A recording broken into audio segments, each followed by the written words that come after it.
Good afternoon, New York City. It is my distinct pleasure to introduce my guests to Radio Regent broadcast facilities on the Cool Breeze Experience show in Toronto. My name is Curtis Anthony.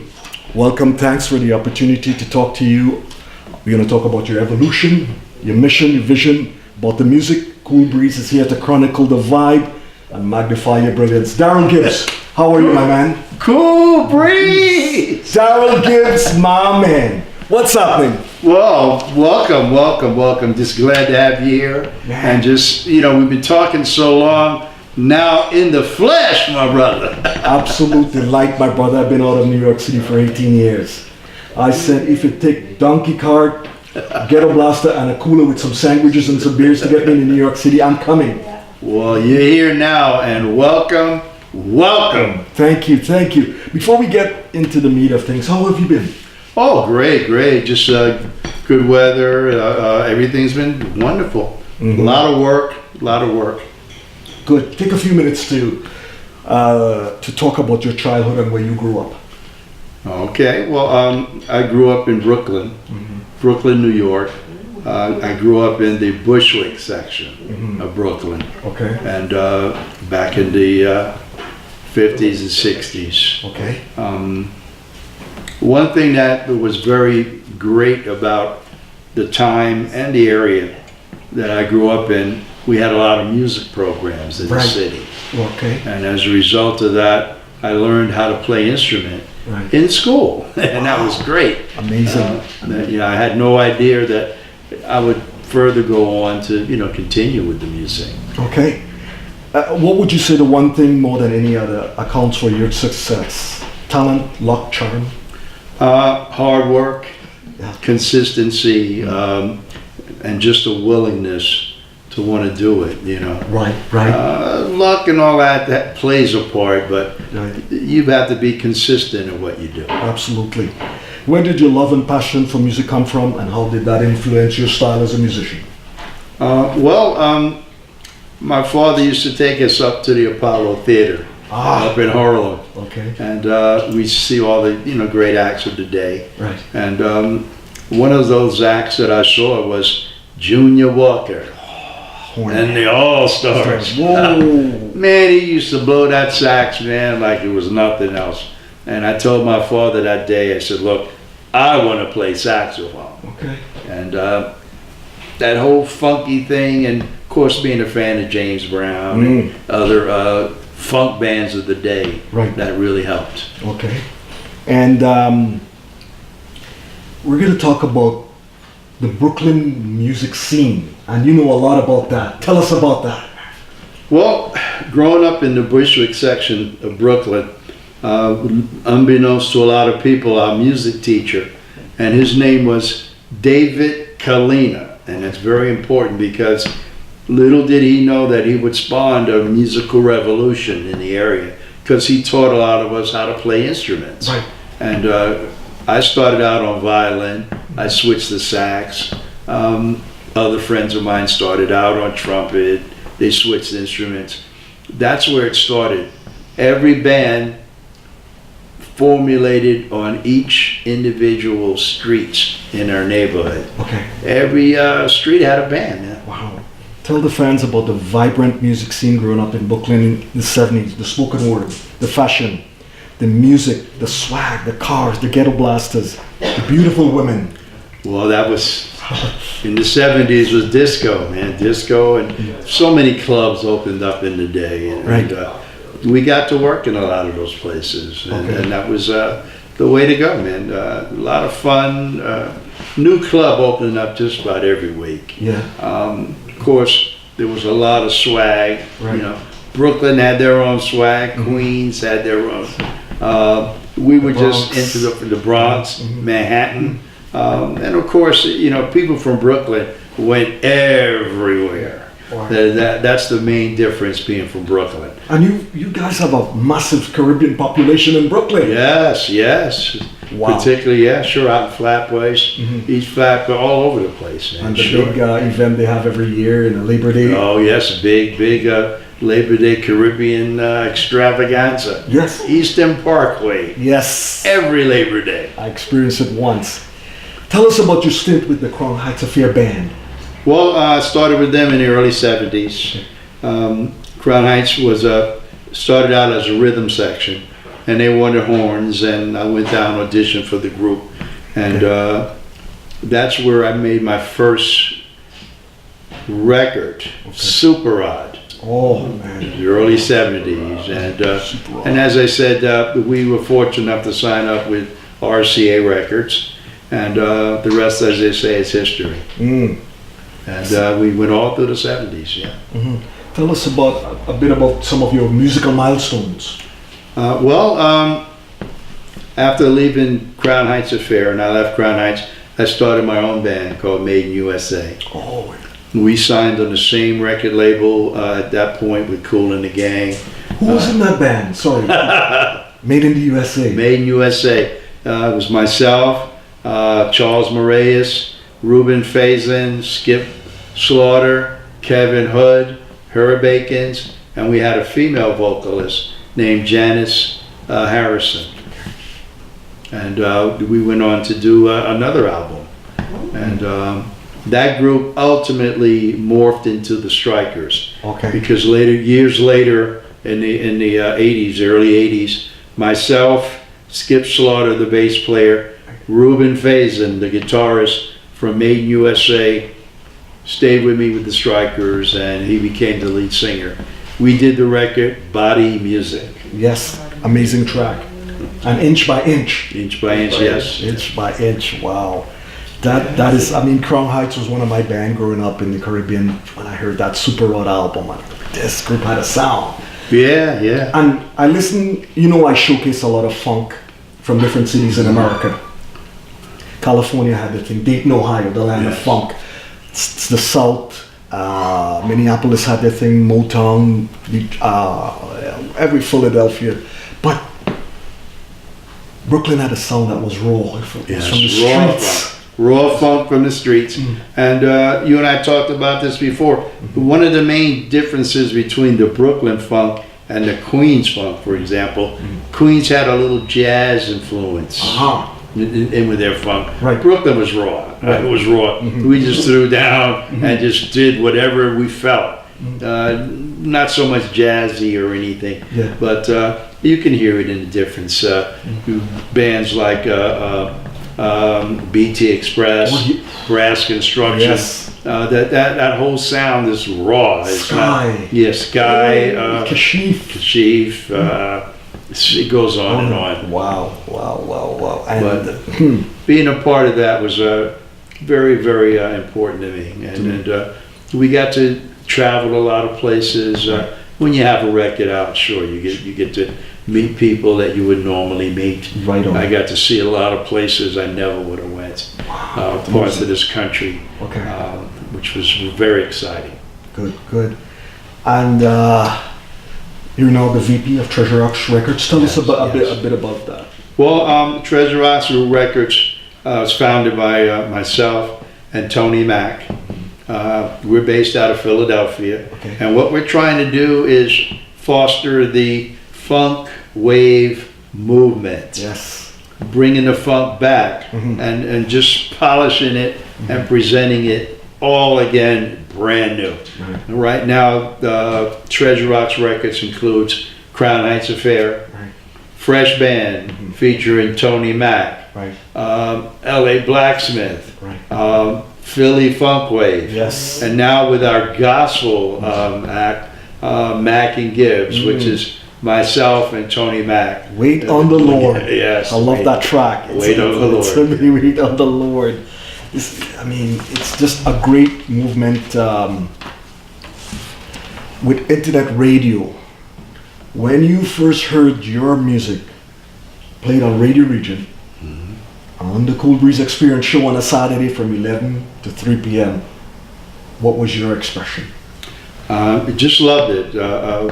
Radio Region is one of my most popular radio stations, and that's because you guys are number one in independent artists you give people an opportunity to expand on their music. And let's face it, a lot of those other stations play the same old 10, 15, 20 songs. You guys give us all an opportunity, and some of the best music out there is coming from the independent artists. You guys caught the vision, Yes. and you're helping us build that vision.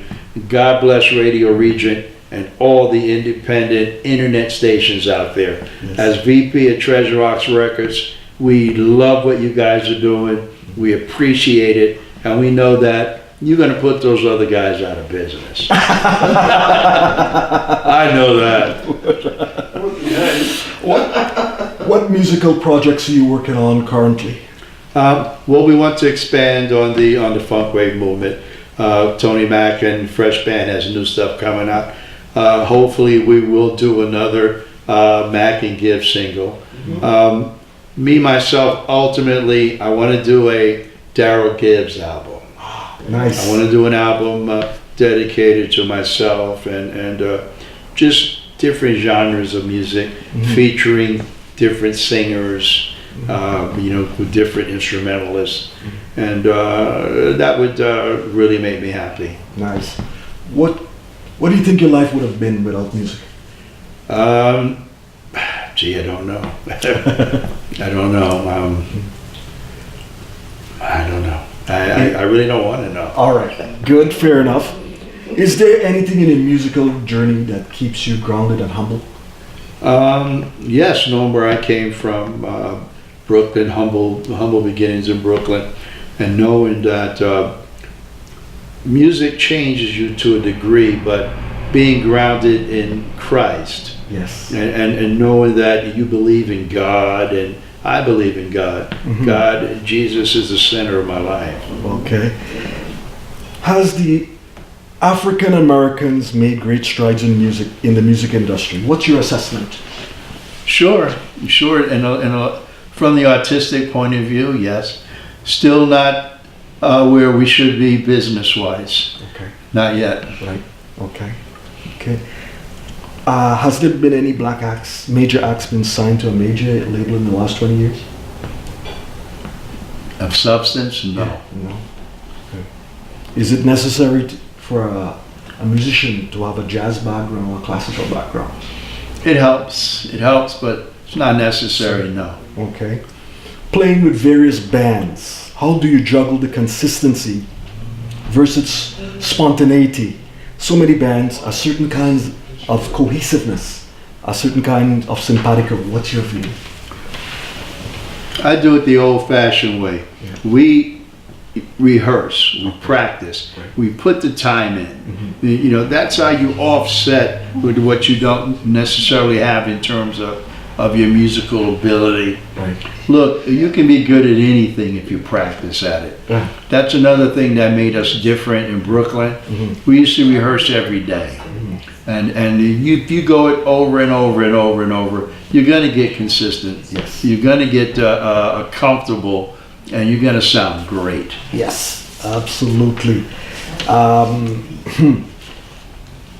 The dynamic of music has changed today compared to the 70s, 80s, 90s. And musicians tell me, man, it's tough to go and see a live band play these days. What's your take on that? Well, I have to agree. A lot of stuff is being done tracks and things like that. Right. But there are still some diehards. We're going to see that today. Oh yes, the album Winky Flight, Norman Connors and Yes, live. yes. Wow. Now, teaching music in school, how vital is that? I am a strong advocate of music programs in school. It kept us out of a lot of trouble. It gave us something to look forward to. Right. And the main thing is it kept us out of trouble. Good. Are you also hear musicians saying that some of the musicians that today, a lot of them overeducated, you can't even distinguish the song like when you did with Coltrane and Sonny Rollins? What's your view? I like to keep it simple, man. Okay. I like to keep it simple. A lot of people that like jazz are purists. I hate to say it, but the simple guy, I want to do music that everybody can grasp. Yeah. I want to do music that will make you dance. Okay. That's what I've always done. All right. Me, unfortunately, I never made a dime out of playing jazz. Okay. Not me personally. Right. I like to keep it funky. Mm. People can always dance. During the Depression, doing lean years, people always want to have a good time. People need music to have that good time too. Absolutely. People want to be able to dance, get loose. Sort of like being in church. Yeah. Without music in church, it's different. True. Amen to that. Division of music in America by genre, by race, to this day, still happening. What do you make of that? Yes, but there are those now that are exploring different genres. Myself particularly, I like country music. Right. I like some rock. I like stuff that has a melody to it. Absolutely. That's the difference. Right. And unfortunately, people can like what they want to like. True that. Cats who use software in their basement to record and think they're engineers. Give us your I don't want to hurt nobody's feelings. But part of the confused state of music right now is because a lot of people that do know the electronic way of doing things are really not musicians. You have to know what you're doing. You have to feel what you're doing. You have to have a concept. And unfortunately, that concept is not always cut and paste. Right. Cut and paste. And that's what a lot of the so-called new producers are doing. And I like to do it the old-fashioned way. When you see the new dynamic of musicians barely putting anything into their work, computer, software, all that kind of stuff, and making a ton of money, and you're struggling, trying to make good music, how does that make you feel? It's weird. Weird.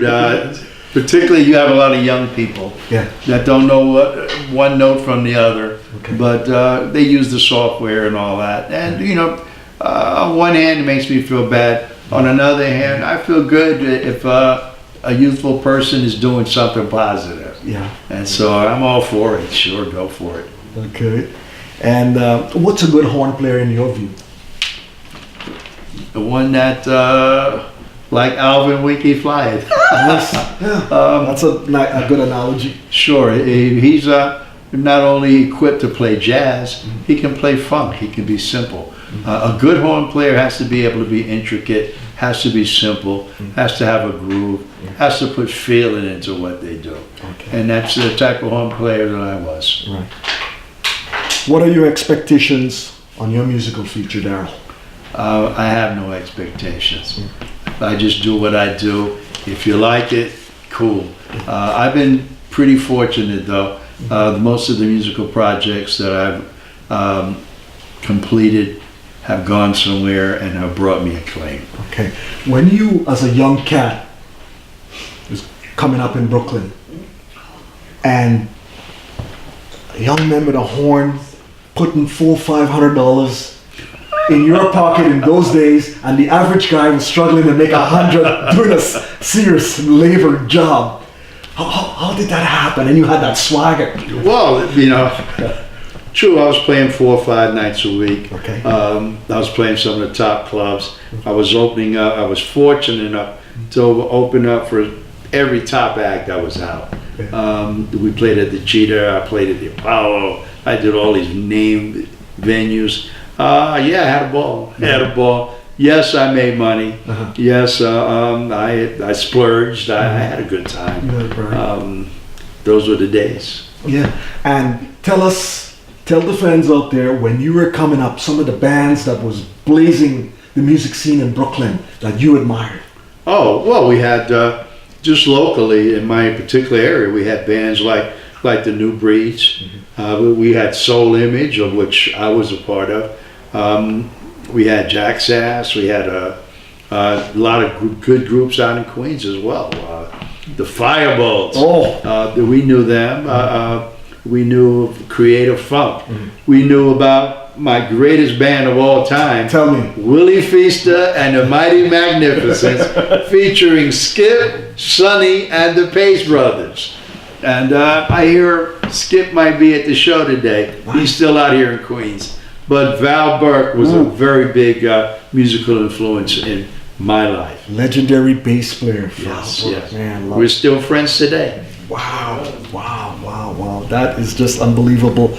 We've been talking for over nearly 3 years now, and you became a staple of the Radio Region diet. We created that cast of characters where you can call in, get your song bites, hear your music played, get a video. How's the fans feel? You and the fans feel about that groove down in Toronto, that movement, that musical movement. Look, you guys are a gem. And I tell anybody that can hear my voice, Radio Region, what you are doing, what DVD is doing, what this the whole staff, excuse me, wonderful, wonderful. You're giving people opportunity. You're bringing to the world new music, good music, quality music, and you're helping us to survive.